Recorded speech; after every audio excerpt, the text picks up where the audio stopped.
What if the reason you're not building wealth isn't your income, your debt, or even your discipline, but a single glitch in the way your brain processes numbers? Because there's a flaw so fundamental that it makes rich people richer automatically, while quietly keeping everyone else exactly where they are. Here's something nobody tells you in a personal finance class. $100 doesn't mean the same thing to everyone. Not because of lifestyle, not because of privilege, but because of how the human brain is literally wired to perceive value. And that wiring has a name: proportional thinking bias, sometimes called the Weber-Fechner effect in perception research. But for money, it shows up as something simpler and more devastating. Your brain doesn't measure dollars, it measures percentages, it measures relative size. It compares what you're spending to what you already have, and that comparison changes everything about how you behave. Here's a quick test. Imagine you're about to buy a new jacket for $80, and a friend texts you to say the same jacket is $20 cheaper at a store 15 minutes away. Do you make the drive? Most people say yes. Now imagine you're buying a new laptop for $1,200, and that same friend texts to say you can get $20 off at a store 15 minutes away. Do you still make the drive? Almost nobody says yes. The saving is identical: $20, 15 minutes, same trade. But one feels worth it and the other feels laughable, and you didn't consciously decide that. Your brain decided it for you automatically before you even finished reading the message. That's not a quirk. That's a systematic error that plays out every single day across every financial decision you make. And here's where it stops being interesting trivia and starts being genuinely expensive. The people who have already built wealth are almost completely immune to it. The question is why, and the answer is darker than you'd expect. The mechanism runs deeper than shopping decisions. It shapes what your brain even registers as a meaningful amount of money. Psychologists call it the just noticeable difference. Your nervous system didn't evolve to detect absolutes. It evolved to detect change relative to baseline. The same principle that explains why you stop noticing the hum of your refrigerator is the same principle that explains why a $1,000 raise feels like a windfall when you earn $30,000 a year, and feels like an insult when you earn $200,000. The baseline shifts, your perception recalibrates. And here's the part that connects to wealth. Every time your income rises, your internal reference point rises with it, which means the amount of money your brain registers as significant rises too.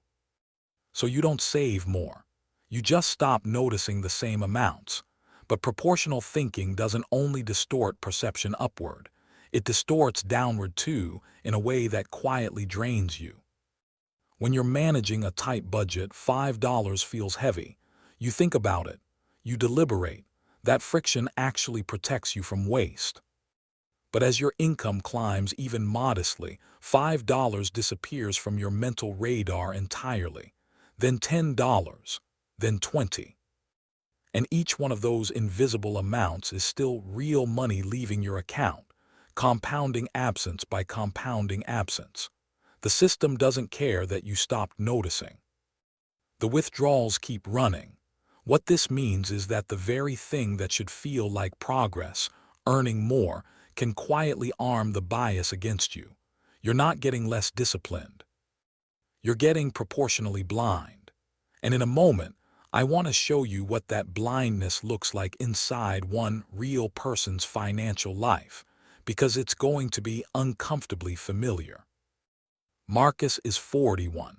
He's not a cautionary tale. He's actually doing pretty well by most visible measures. He went from earning $40,000 a year in his late 20s to pulling in just over $110,000 by his late 30s. He paid off his student loans. He bought a house. He drives a car that's newer than his last one. And he's almost entirely right back where he started in terms of his actual savings rate. When Marcus earned $40,000, he saved about 8%, roughly $3,200 a year. Tight, but deliberate. Every dollar got weighed. He packed lunches. He canceled subscriptions. He noticed everything. Fast forward to $110,000. After taxes and his mortgage, he should, theoretically, have dramatically more breathing room. And he does, but his savings rate has crept down to just under 6%. The amounts are larger. He's saving more in raw dollars, but the percentage is lower, and the proportion of his income building future wealth has quietly shrunk even as his salary ballooned. What happened? No single disaster, no financial emergency, just dozens of small recalibrations that happened below conscious awareness. The gym membership that went from $22 a month to $65 barely registers now. The grocery habits that drifted upward. The streaming services that multiplied. None of them individually felt like a decision. Each one proportionally was pocket change. But the compounding math on what Marcus didn't invest between 30 and 41 doesn't care about proportions. It only cares about actual dollars. And here's the part Marcus hasn't confronted yet. Because when I tell you what it's actually cost him, the number doesn't feel real at first. That's the bias working on you, even as you try to understand it. Here's where the story flips in a direction most people don't expect. The same proportional thinking that quietly drains the middle class is the exact mechanism that silently accelerates wealth at the top. Not because wealthy people are smarter or more disciplined, but because of how compounding interacts with scale. When someone has a net worth of $2 million invested in a diversified portfolio, a 7% annual return generates $140,000. They didn't work for that. They didn't notice it accumulating day by day. It happened proportionally, automatically in the background. And because that gain gets reinvested, next year the base is larger, the proportional return is larger, the invisible accumulation is faster. The rich aren't gaming the system. The system is geometrically tilted by the math of proportional growth. But here's the sharper edge. Wealthy individuals have also learned, consciously or not, to reverse the bias. Instead of letting their reference point for spending scale with income, the most effective wealth builders anchor their lifestyle to a fixed proportion of earnings and treat every raise as an investment event, not a permission slip to spend more. They still benefit from proportional thinking, but they've flipped which proportion they're watching. They track what percentage of income is going to work for them, and they protect that number like it's the only number that matters, because it is. The uncomfortable truth your money brain doesn't want to accept is this: the dollar amount you save is almost irrelevant.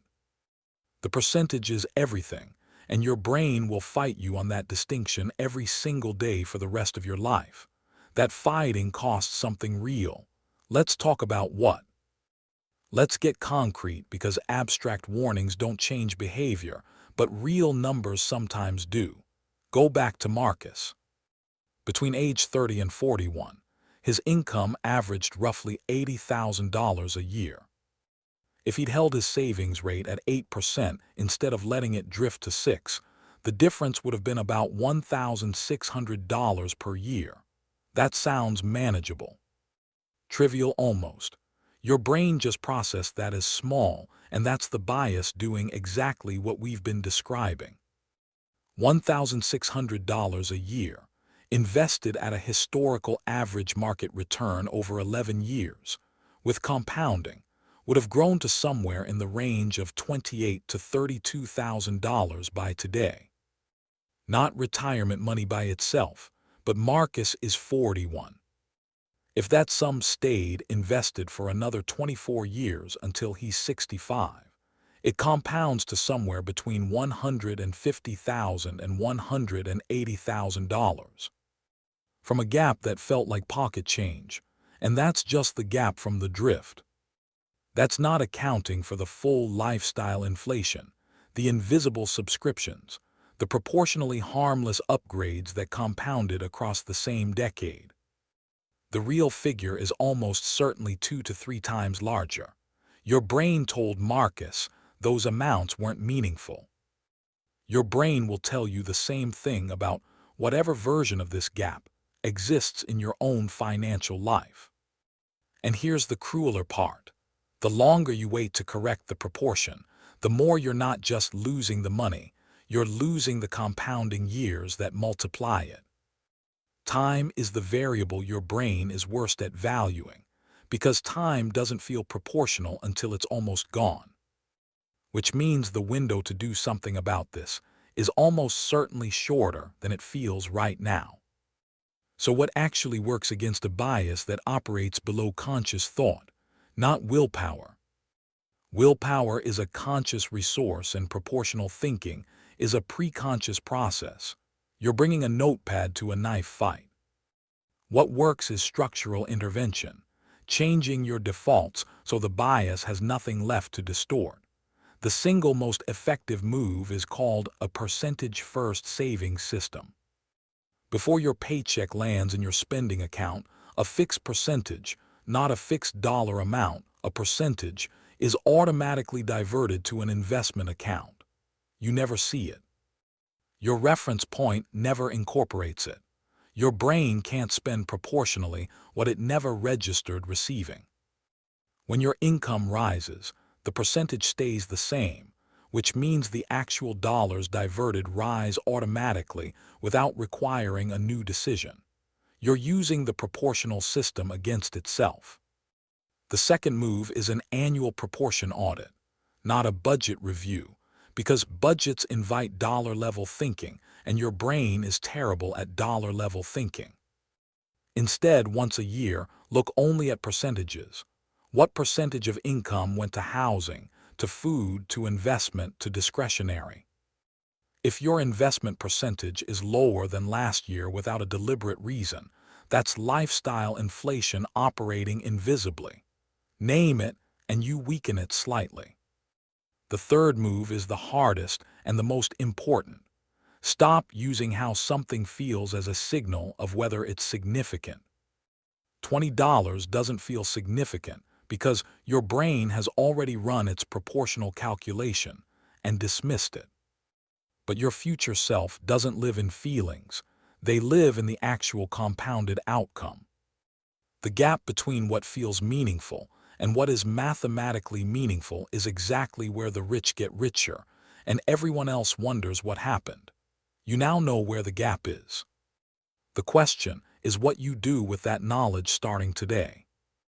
The proportional thinking bias doesn't disappear when you understand it. It just gets a little easier to outmaneuver. If anything in this video felt uncomfortably accurate, that's your money brain recognizing itself. Your money brain doesn't switch off when it comes to retirement. That's exactly where these biases cost the most.